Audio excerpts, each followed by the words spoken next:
Thursday Poetry Night is a beautiful thing to witness, so thank you all for coming. My name is Courtney Terry. I work at the Public Library here in McMinnville, and we partner every month on the first Thursday at 6 p.m.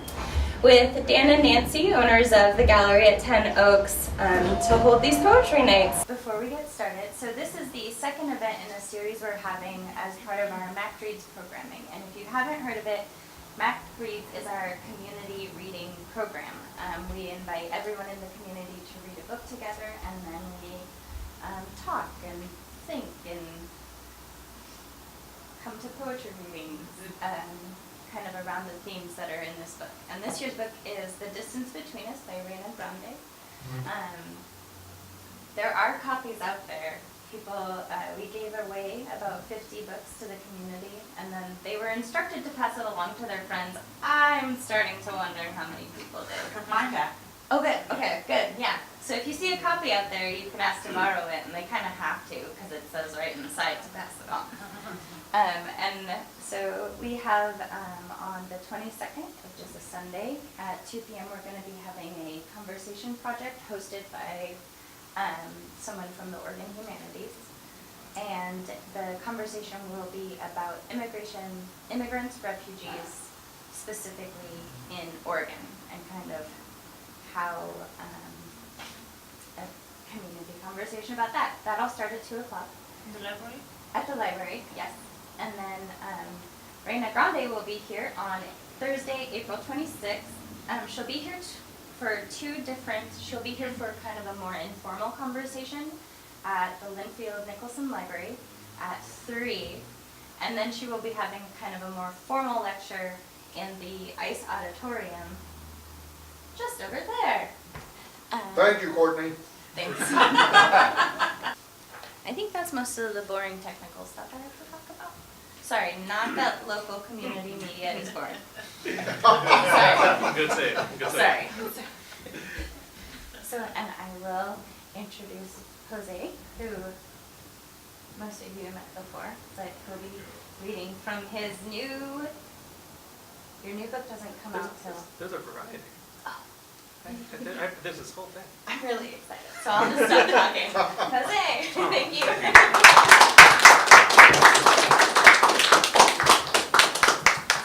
you. Thank you very much. My name is José Araguz. Because it's bilingual poetry night, I thought I would do something kind of interesting for me. I'm going to read to you from 3 of my books, a couple of poems from each, and kind of talk about what the place of Spanish and English have in my writing career. I write primarily in English, but the way I put it is there are stories I can't tell without rolling my R's, and that's really what I've been engaging with for the past 20 years in my writing. So I'm going to read from the 3 books, and then at the end I'm going to read from a new manuscript, which is poems only in Spanish. Like, it's taken me a long time to get there, but I'm working on it. So I'll read those poems as well at the end. But to start off, my first book is Everything We Think We Hear, and the poem I want to start off with,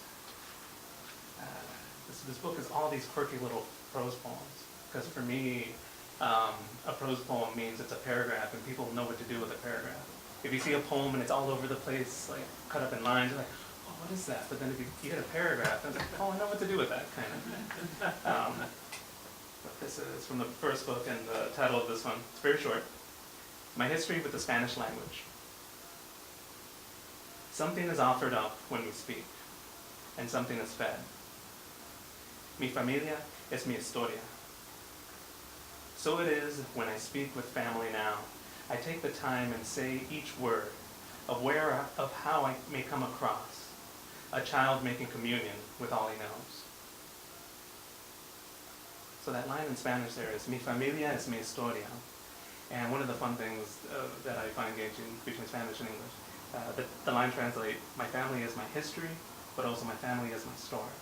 And so preparing for this reading, coming across that line, I'm like, oh, that's prophetic.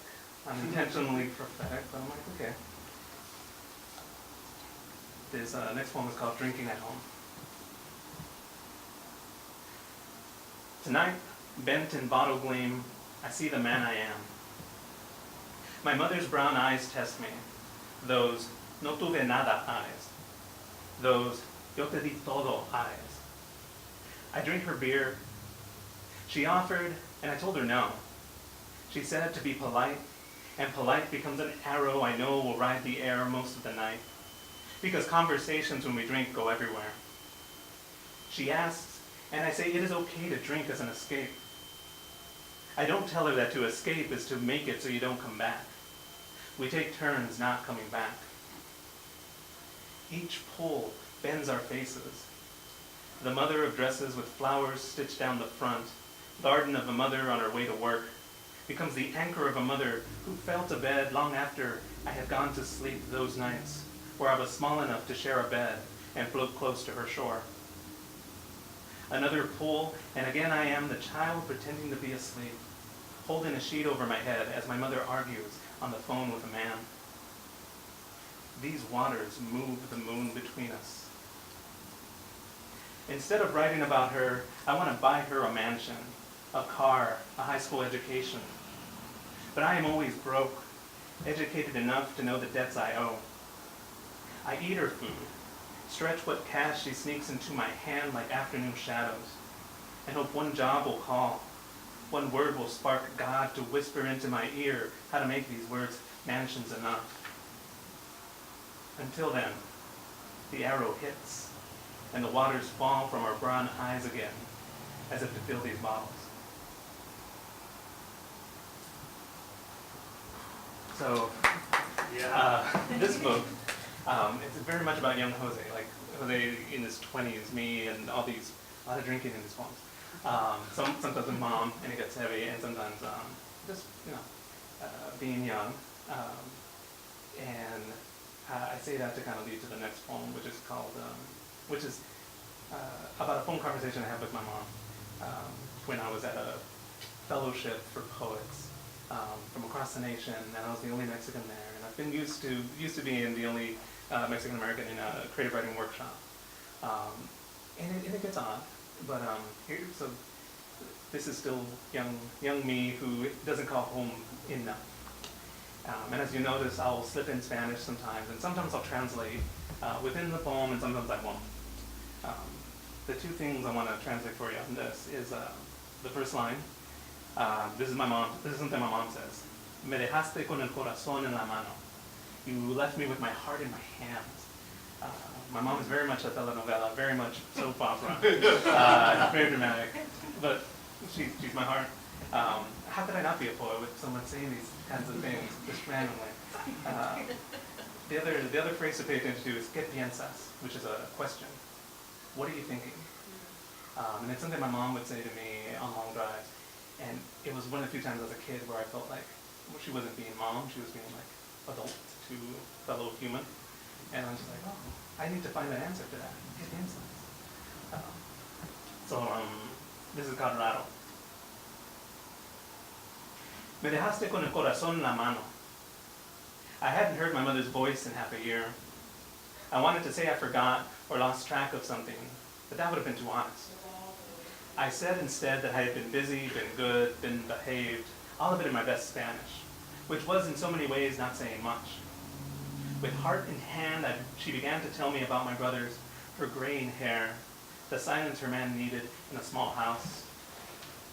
No te levanta la mano, ¿verdad? I asked, knowing that I could never trust the answer. Cuidado con el descansito, she said, instead, then went on about how I am late with giving her grandchildren. ¿Qué haces? I told her, I write poetry. My pages are my children.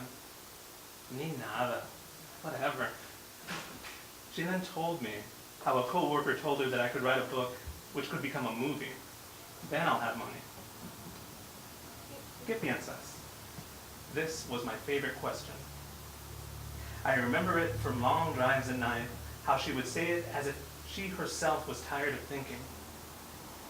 At that moment, I had been thinking about how there were too many men in our family who take money, but how I always end up asking for some anyway. Instead, I told her, I'm the only Mexican writer in the workshop. El único mexicano? I told her, yeah, I'm rare. Raro. Raro tu nariz. rare your nose. And I laughed, and she laughed. And it went on that way, question and answer and advice, question and answer and silence. And it would go on that way no matter how many sounds I threw out, looking for the right one. We would always be like birds, making as much of a home as we could out of broken things.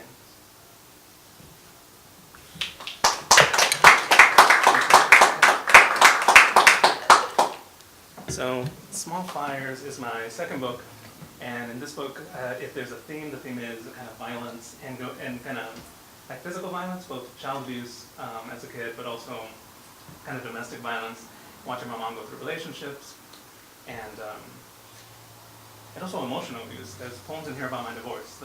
I won't be reading those, but it's in there. It's all messy. You know. I mentioned that because I think the two poems in here kind of deal with both sides, the physical abuse and emotional abuse. How many of you know the word casar, the Spanish word casar?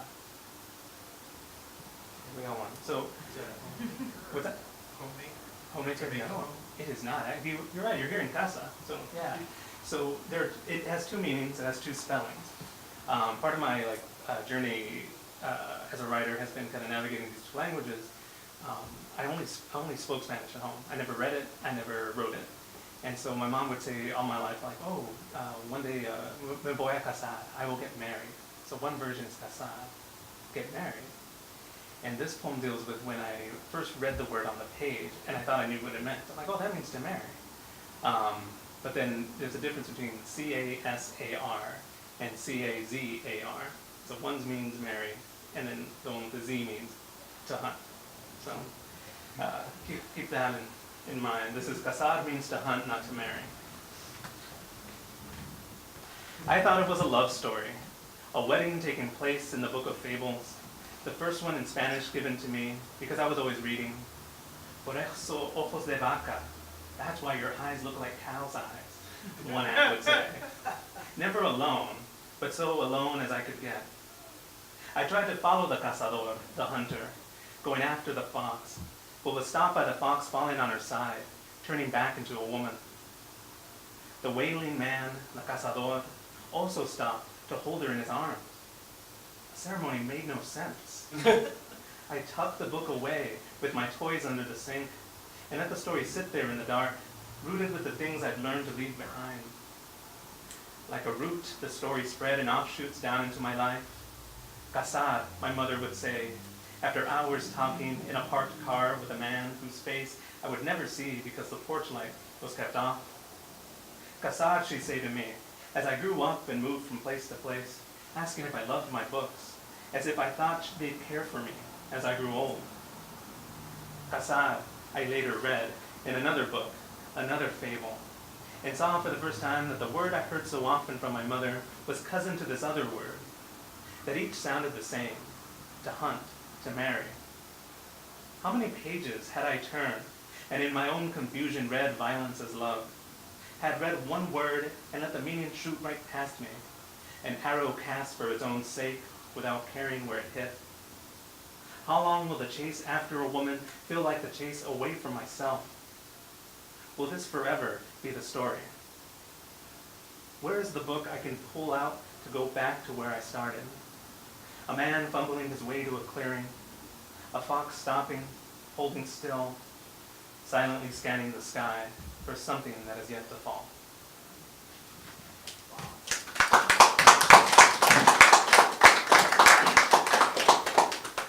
So for this next poem,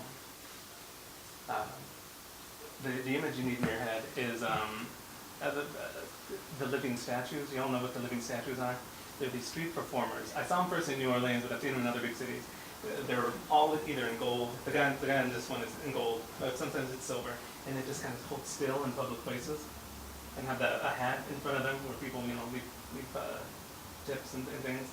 And so that image, for me, opened up a couple of different moments in my life. So if you have this image of this person holding perfectly still, and then a version of me not knowing how to do that, but thinking things.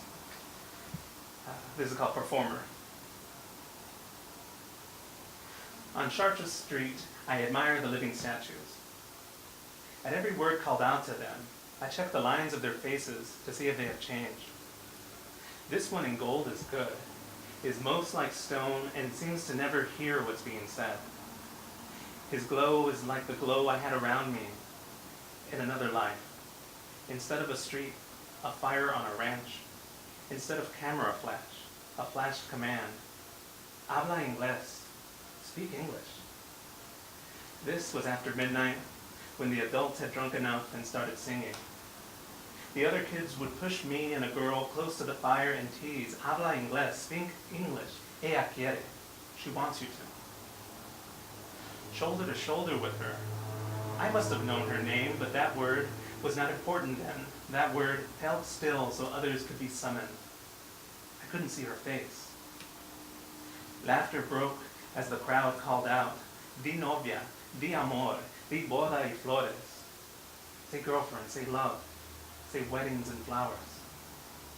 Their laughter was the sound of expectation, a sound like the coursing of a fountain, which is a sound of water made to move and fall over itself. A sound I heard again when older and alone with another girl who had just finished asking for me to speak in Spanish. Say something beautiful, she asked. Her name, how we met, her love of being in the room as I spoke to my family. All of it fell as I focused on the glow of the candle I had lit for her. Having learned how to set the mood from watching movies, where this kind of thing would never stop the hero. A hero who would have done more than just sit there silent, my face unmoving. I had hardened it to stone. Waited until she walked away, as the crowds around me here walk away, but didn't know what would happen after, how stone comes back to life. I never learned to collect my heart like the hat left at the feet of this man, so good at playing stone, laid out for anyone to drop what they can spare.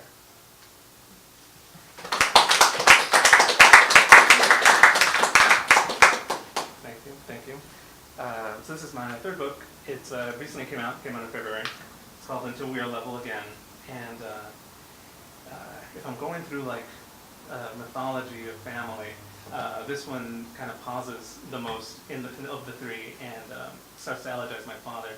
My mom had him when she was 14 and ran away from my dad when I was 2. And then he died when I was 6, and he died in jail in Mexico. So there's a whole bunch of absence in details that I have. I can count on one hand the things I know for sure about him. Like I know when he died.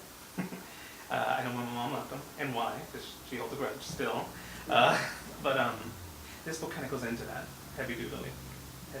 Yeah, let's say that. But I wanted to read 2 poems from here that also engage with this kind of the way I engage with English and Spanish on the page. This first one is called Last Rites. Were I 10 years old again, I would have no problem drawing from memory the words that made my mother's house feel bigger in the dark. The bedroom window wider, the night quieter in its audience. My tongue passing over Spanish it has since mistrusted.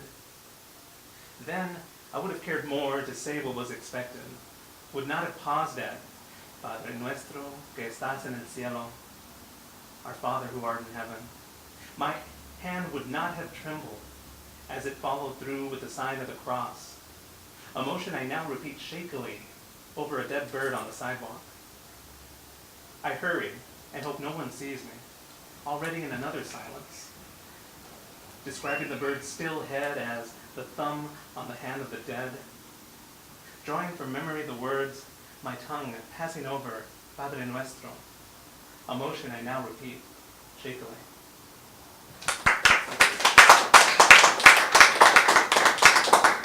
And this other poem from this book that I'm going to read. I borrow a line from a poet named Pedro Miguel Obligado. So there's a really good line of poetry in here, and it's his. And it's in Spanish, and it's Mi vida es una rama que a tu paso deshojas. Translates to, my life is a branch that, at your step, unleaves. Or, my life is a branch that, when you walk by, loses all its leaves. Like it's a tough thing to like translate because it's one word in Spanish. This hojas, like, it unleaves. If I had to translate it, I would probably battle between unleaves in English, kind of like, well, Microsoft Word would squiggle it in red and be like, that's not a real word. But we're poets and we're used to this. Or I would have to be, well, it scatters its leaves. But that's the line that I borrow. And this is speaking Spanish on the streets of New York City. I want to believe they are not speaking Spanish, this mother and son, so much like the mother and son in photographs back in Texas. But they are. I want to believe the boy has lost no father. The mother never had to explain being broke, nor how bodies break. That they speak only sunlight, speak held hands, speak city traffic, speak flags of many countries. I want to believe they are not filled with the same words in which I lost my father. Words my mother cried through later, explaining about a man she left and how she'd never leave me. The same words shuffled out as I explained I had to leave. Words moving the air between us, words holding over the miles, words letting through all we mean to each other. I want to believe, but know they speak in the same words I have to keep to myself. Words mumbled in the park, taking the shape of, mi vida es una rama que a tu paso deshojas. I know the words they speak, but not what the words mean between the stranger I am now and this mother and son.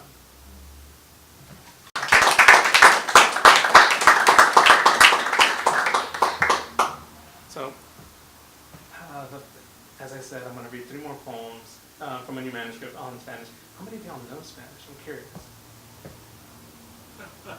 All right. No, this is a scary thing for me. I've never read these in public before. There's that. And yeah, I'm wondering, it's going to be hard not to like translate for y'all. But this one, I'll translate the titles for y'all. But the first one is called Oda a un tatuaje, which is Ode to a Tattoo.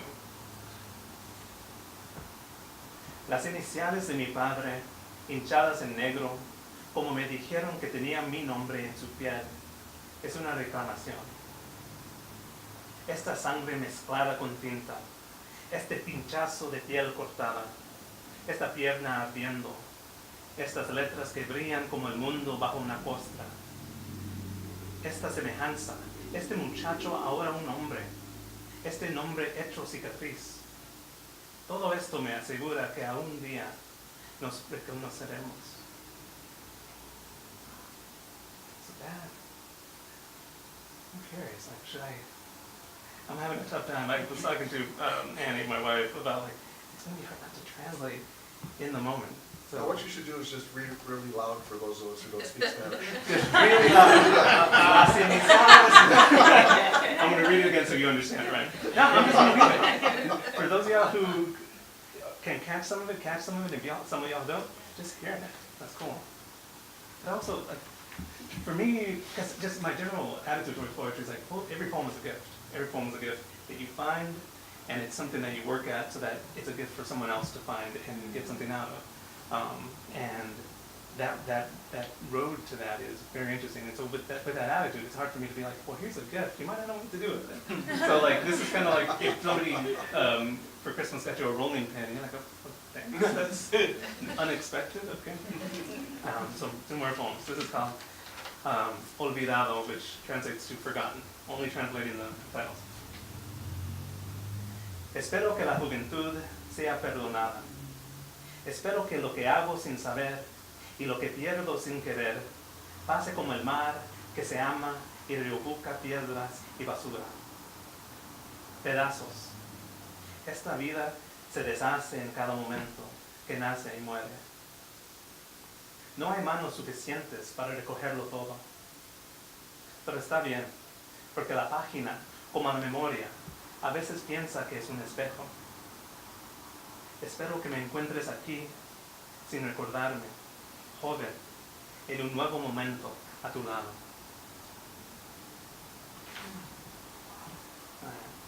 So yeah, these are from a manuscript of poems all in Spanish, and like, it's the strangest book I've been working on, I think. I've got a memoir that's all in like weird poems and prose poems and all that, and that's a weird book structurally, but I feel like this is my weirdest book only because it's the first time I'm writing a book where I don't have a theme other than quirkiness. And like those first two poems I read, they were kind of heavy, but this next one is in a series in the manuscript I'm working on of what I call practical translations. So like, if you're bilingual, you walk around and you see signs that are bilingual, and sometimes you wonder about the translation. And so you see, thank you for not smoking, and it's like, por favor de no fumar algo aquí, or like, which translates like, thank you for not smoking something here. I think I saw that once. I do that, I do exit only, and there's another one in the series. But this is, so I was like, well, let me do what poets do, which is kind of get punk rock and run with ideas. And this is my practical translation of the phrase, thank you for not smoking. Gracias por no, excuse me. Gracias por no esconder el sol detrás de mensajes de oscuridad y ceniza. Gracias por no ser ceniza. Gracias por ser más tranquilo, más quieto, más en tu lugar que el niño agreste que es la lumbre. Por tener humildad, por no estar avergonzado en no tener nada que ver con el fuego, ni con lo que te torna calor y luz.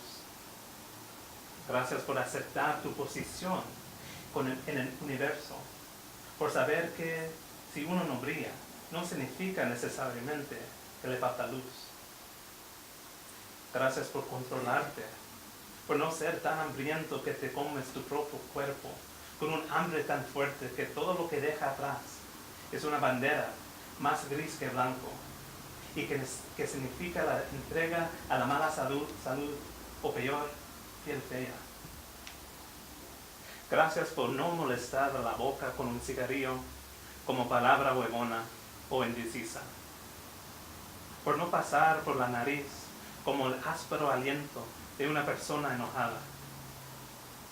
Por no tener más confianza en los brazos que en las brasas.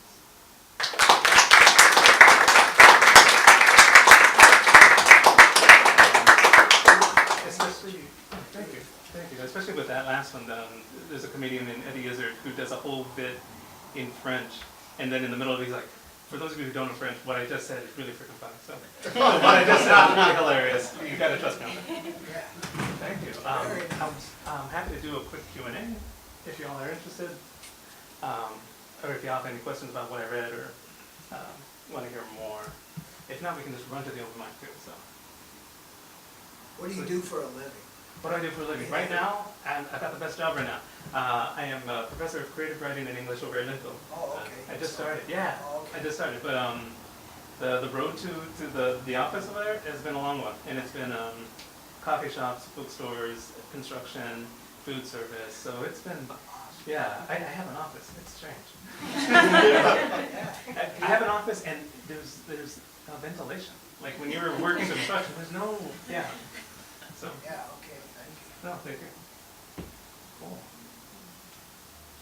Well, Why the decision to write something solely in Spanish? because I found myself writing them. That's mainly it. I would, see, I'm an introvert. I like to say that I'm an introvert everywhere except the classroom or performing on stage. Like, you can't be an introvert in those spaces.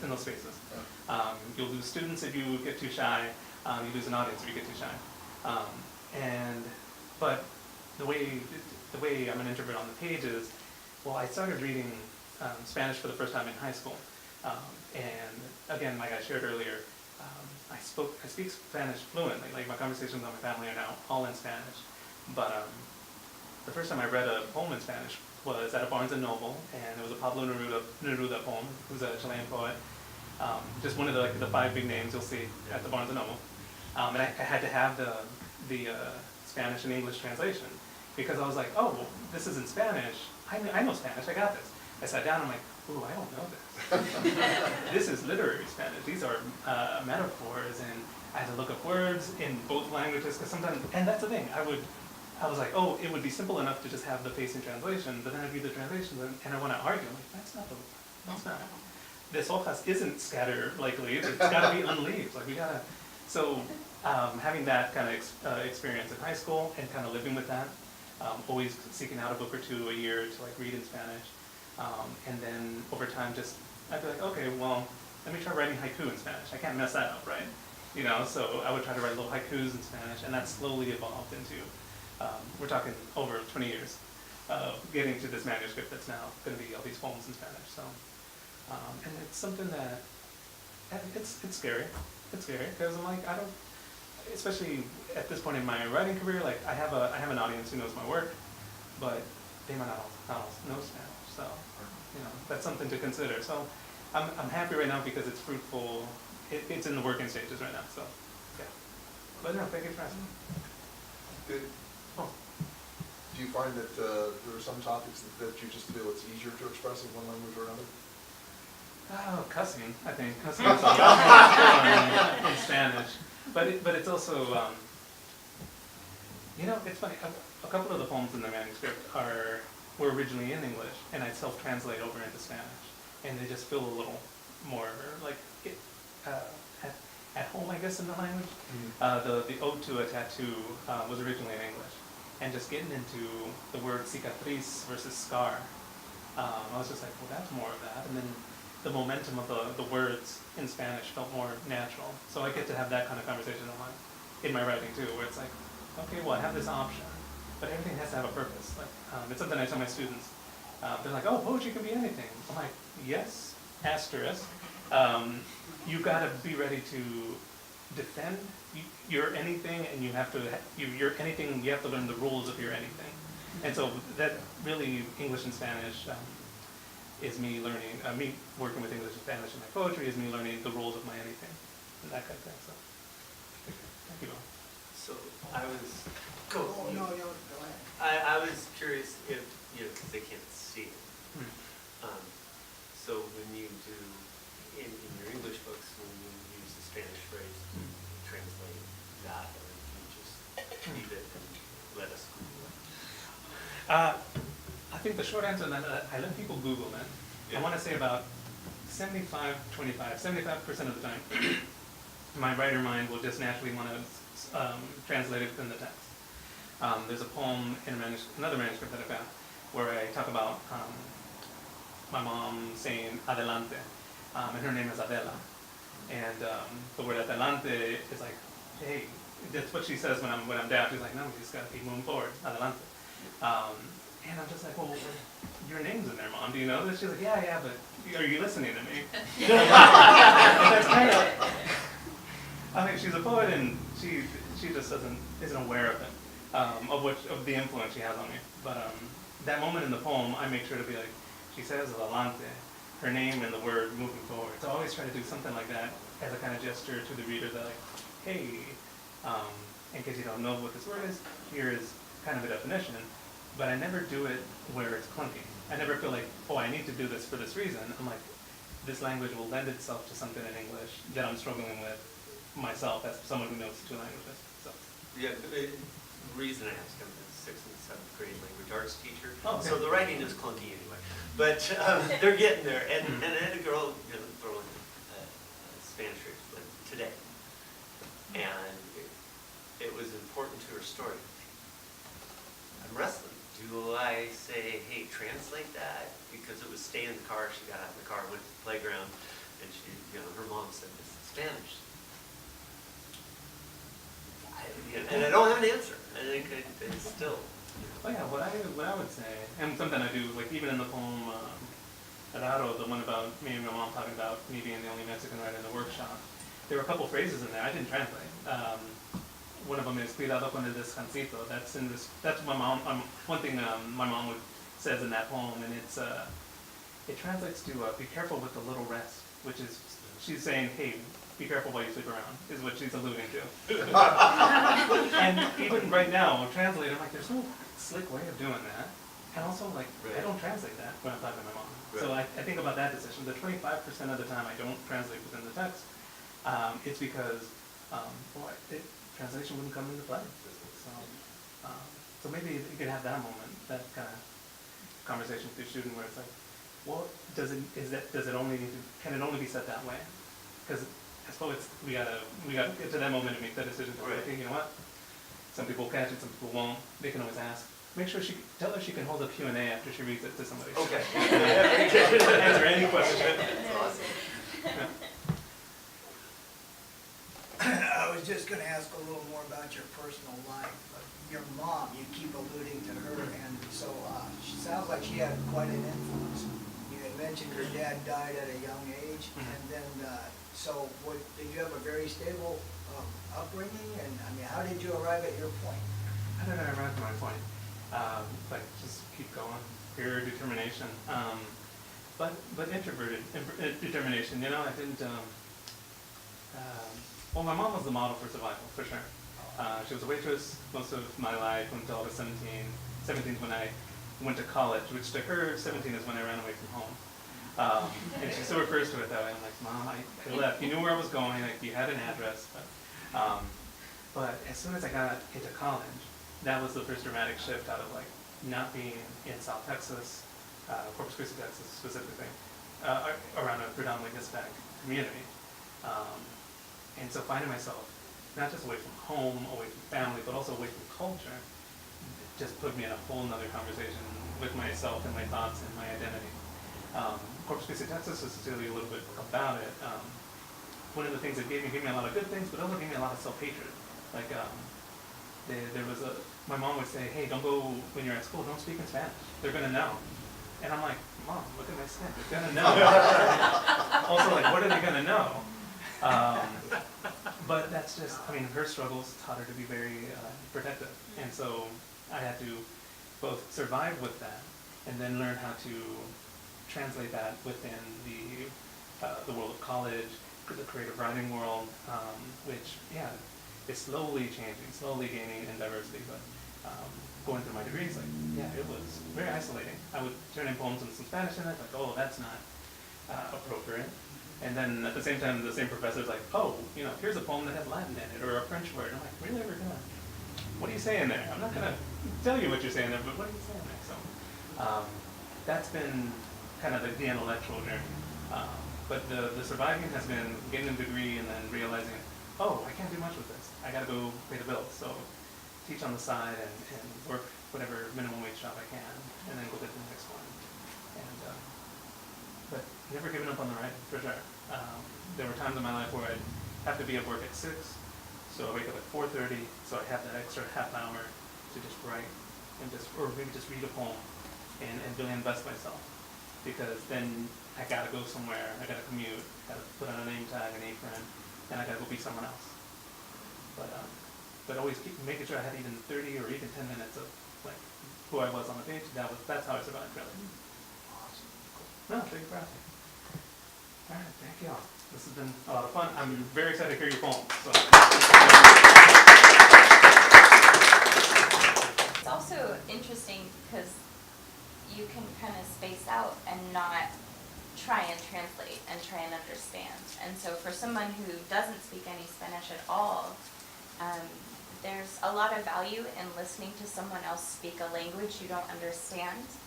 Even, you know, whatever language it may be, the idea of listening to somebody and having no idea, but still kind of listening to the way that they're speaking, you may not understand the word, but you can still find meaning in it. And so, Lovely. You just made a wonderful point. Thank you. yeah. That being said, do we have more readers that would like to share? Awesome.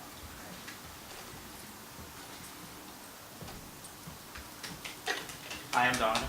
I'm a senior over at Linfield, creative writing major. I write a lot of poetry. So this is one that I'm still working on, still kind of in a draft form. It's called The Truth About Apples.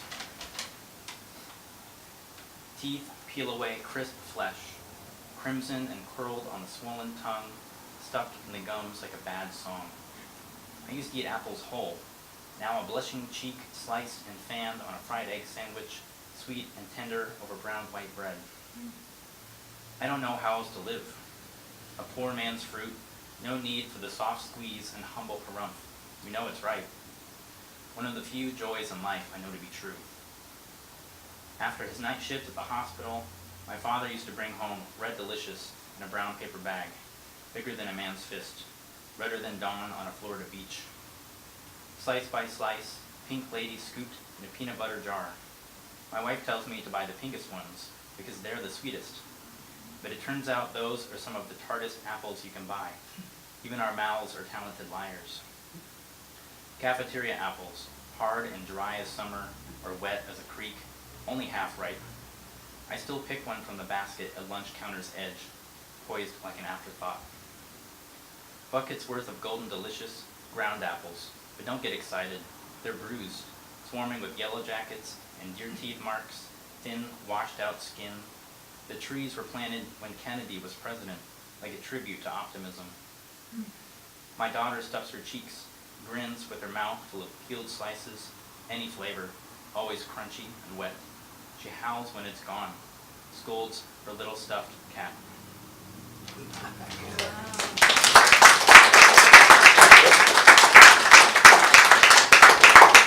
Thanks, Dad. Who else would like to share? Oh God! Go ahead.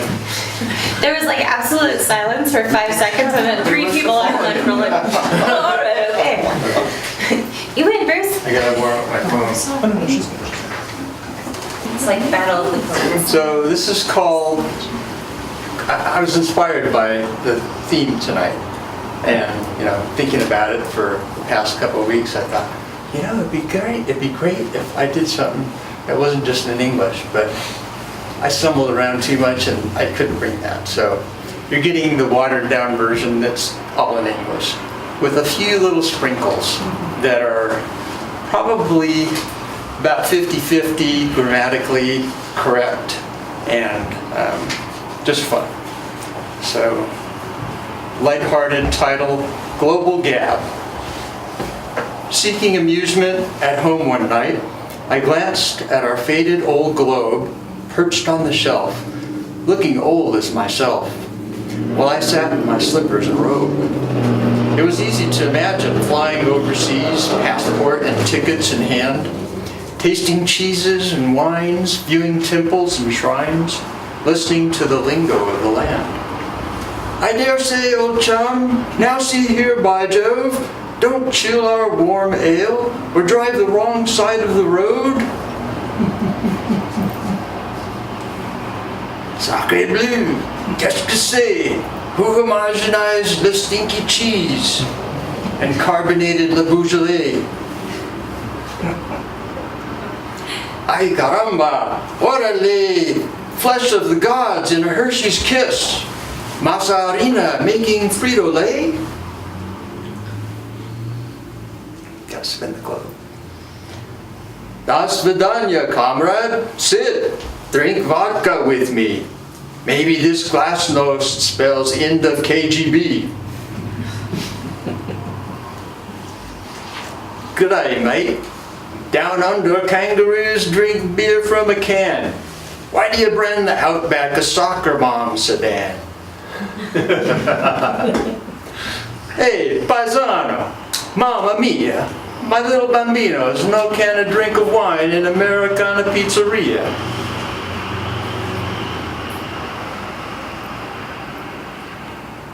Oy vey, meshugana, don't fiddle on my roof. Chicken soup will cleanse the soul, but you still need further proof. The teachings of yoga have come forth from Calcutta to help your body move like it's melted butter, to feel very, very good, burn sandalwood, and meditate away mental clutter.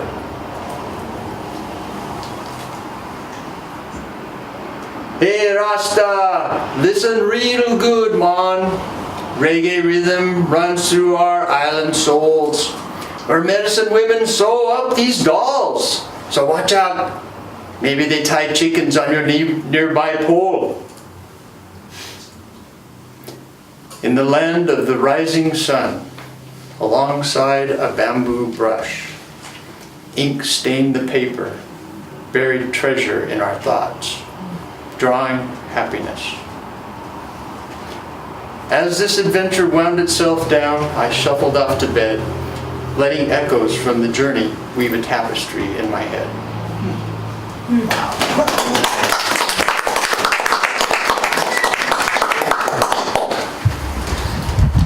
I'm Dave. I'm a teacher over here at Dunaway, and thought about what I was going to do. I'm going to put this one away and just do a spoken word piece. So this is about a class that I had about 3-4 years ago. Hey you! I see you there. I see you there wishing I'd let you pull up your hood and hide your face. But I see you. I see you there behind the bravado, pants sagging low, leaning like a cholo, bopping to the beat, running on the street. Because you're too scared to walk. And here, maybe you can fool some of the people some of the time. But you can't fool me. Because I see you. And I see you there trying to melt into your seat, wishing you could find a shirt the same institutional mauve as the furniture, because if you could, then maybe you could become invisible. And if you could blend into the walls, maybe no one would hurt you. But I see you. I see you there, and your blouse is cut too low and your shorts are cut too high and the top of the bottom doesn't reach the bottom of the top, and you are advertising more than you are willing to sell. Not now, not yet. Not for a bit of attention that will prove to you you are not the worthless child they tell you you are at home. And I look into your eyes and I see you. I see you there, and you don't read or write so well, but you can speak Spanish better than I can ever hope to, and I will always honor your culture and wish my mama could make mole like yours. I see you. I see you there, and I remember what it's like to not fit in and not having someone to call my friend and wanting so bad to be cool. But instead finding that I was growing so fast and tripping over my own too large shoes and wearing hand-me-down clothes because we couldn't afford this year's styles. I see you. I see you there, and no, I will not cut you some slack.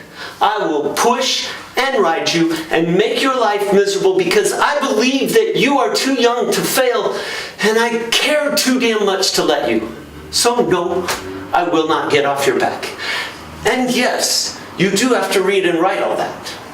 And no, I will not give up on you.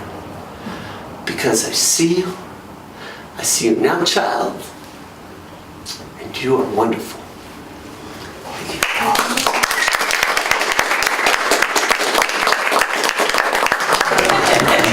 My name's Mike Paul, and I write a little bit of poetry here and there, so I thought I'd lighten the mood up a little bit. There's been some really awesome, your eloquent speaking is really great.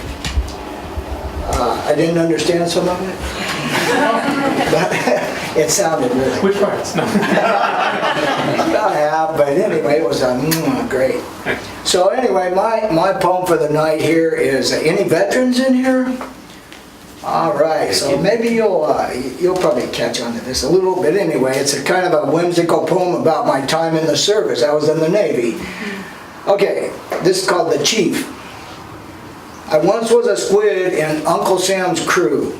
I didn't know the difference between a spanner and a screw. I wanted to serve my country like Honest Abe Lincoln, but Uncle said, keep mopping, son. I'll do all the thinking. In my ass I had a pain, and he was called the Chief. My freedoms he just took away, not unlike a thief. He said, don't fret, son, I know what I'm doing. Just then the pain returned because he returned to chewing. But through the years I learned a thing or two, like what the difference was between a spanner and a screw, and stuff like don't get sucked into the intake of a jet. But the one thing I learned too late, I really did regret. Admirals, high and mighty control the ships and docks. Commanders issue all the tasks while you're on their clock. Lieutenants need saluted, sure, but then there is the chief. The others give out the orders while he gives out the grief. So, that's my promise.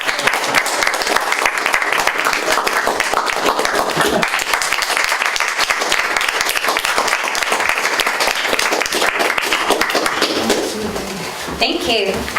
Do we have others who would like to share? I have like, and I think I say this every time, which makes it a little more awkward, but I have like a certain amount of time that I will accept the awkward silence before I'm like, okay. Just in case. Okay. Great. Thank you all for coming tonight. So there's next month we are not having poetry night. The first Thursday of next month is the awards. I've been frequently talking about a writing contest called Paper Gardens, which is run by the Arts Alliance of Yamhill County. And so the first Thursday of next month, which is May something. Third. Oh, that's my grandma's birthday. I definitely know that. Oh God, I hope she doesn't watch MCM 11. May 3rd at the Chehalem Cultural Center in Newburgh, they will be having an award ceremony, and all the winners of the poetry competition and prose writing will be reading their work. And there's kids, and for some of them it's their very first public performance of their poetry, so it's a really cool thing to go and see, and so I hope you will all go. And then we will be back here on the first Thursday in June. 7th. The 7th. That's nobody's birthday, don't worry.